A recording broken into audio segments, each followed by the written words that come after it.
The greatest news is that in the kingdom of God, you do belong. That's the whole message of Jesus, is that everybody matters. There's always a seat at the table, and every single one belongs if they want to. And that in the kingdom of God and the community of God, the only barrier is yourself. Whilst all of the voices of the world says otherwise, God says, you're enough, you are good, you're okay, you're my child, I love you. Like, yeah, that's what makes the gospel so powerful. Through Jesus, we see that lived out. That's why I love the gospels. I love the story of God. Because, yeah, if without that, I wouldn't be enough. On a personal level, and even in my own leadership, it looks like speaking up at the cost of potentially losing your job. It looks like going alongside an LGBTQI community and say, hey, you belong in the kingdom of God. It is saying to a young man who is involved in my church, this church is for you. Even when our global church says no, or even if what you hear in the political arena says you don't belong, you belong here, which is what I've had to do. You know, so it looks like that. It looks like the people of God showing up with water, with food, as a people of God saying, you are welcome here, even if our whole country says you're not. It looks like a march on the street that says, welcome to Australia, welcome to America, welcome, you know, you're welcome here. It looks like that. A friend of mine, Nathan Brown, just recently read an article on the importance of going to. And that is because on the one hand, yes, the original text says that church or ecclesia is people, you know, so wherever they are, church happens. But I also think that we can't underestimate the power of going to. And that is, in our society, the building is a symbol of a gathering place where good things can happen, where God is a central focal point. And therefore, I don't think we can dismiss the idea of going to. I think we can take for granted the power and the impact of the influence that can come by gathering together at that place or going to church. So it's a matter of like, what do you do when you go to church? What's encouraged when you go to church? As well as, how are you encouraged when you act out church wherever you are? I think sometimes we have to get out of ourselves, you know? Sometimes going to, we don't realize how good that would be for us. Now, granted, not every going to church is going to be a healthy, nor is it going to be a good experience, because let's be honest, wherever people are, there is bound to be an experience where it's going to test your Christian experience. And that might be for that young person the case. And yeah, but I would say we were not built to live life alone. You know, we were not created to do life alone. We were created to be in relationship with each other and to grow and to be molded. So that's one area. The other part I want to touch on is that until we ourselves have had a glimpse of the gifts that God has given us, going to church is a chore.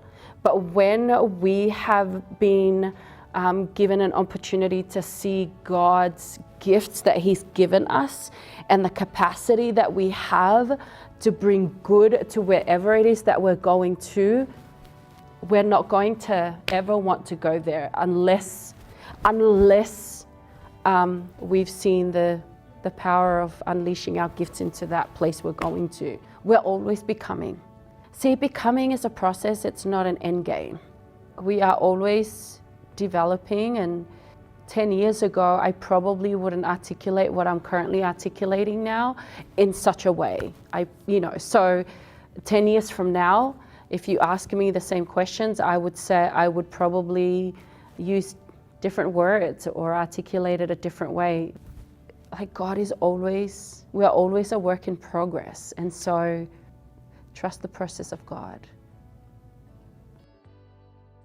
In the deepest depths of my being, without a doubt, I knew God had called me to ministry. And even though it was a real struggle to get through ministry, to pay for that, and to, my mom was working late hours, long hours to pay for my fees, to pay, so I couldn't afford it. But I went to a leader and asked whether they would sponsor me. But he looked me in the eye and says, we won't, and this is the reason why. And the reason is because there are two things against you. And he went on to say that my gender is against me and that the color of my skin is against me. And therefore, I had no real place in our wider community, or to serve in ministry. So how did that impact my faith? I had to retreat, and it took me 2 years to do that. I had to retreat and say, okay, in faith I stepped out, and in faith I trust that God had a calling on my life. It came through different leaders that took me under their wings at different points in my journey. It took voices that at the time I didn't belong to a specific local church, but I belonged in the wider network of the church. At that particular time in my life, I wasn't active in a particular local church. I was active at a college church. But out of that's too big. But it was a small group of leaders that walked with me. Not that that's something that I'm not sure whether every morning they said, today we're going to invest in Moe. But that was just who they were. And they spoke that into my life, both face to face and people across the other side of the world. For me, that's how it happened. There is a breakthrough that comes that can often seem left field. Because often I think we try to orchestrate how certain things ought to happen. I can only talk from my experience. I did not realize that God, and this is my journey, and I don't know how God will use and facilitate that for whoever is needing this. God is not confined to our methods and boxes. If we believe that God is the God of the universe, then He has a million ways of communicating who He is and revealing His character and His call on our lives in the way that we will understand. And you know what? You might not even understand that at that moment. For me, I can look back on that now and go, God was at work in that. In the midst of it, I didn't go, oh, this is God at work. Oh, this is, in the process, in the midst of it, I did not cognitively analyze and go, oh, this is God at work now because this person spoke this into my life. And this is the beauty of God. He is in the details, He is in the cracks, He's in the betweens, He's in the process, He's in the everything, whether we recognize it or not. So there's a breakthrough that is coming. Expect the unexpected. Know that. Maybe that's a knowing cognitively, even if you don't feel it, that God is going to use left field methods maybe to get you to recognize or to get you into a space where you go, okay, I need to continue to lean into this because somehow, some way, God is in the workings.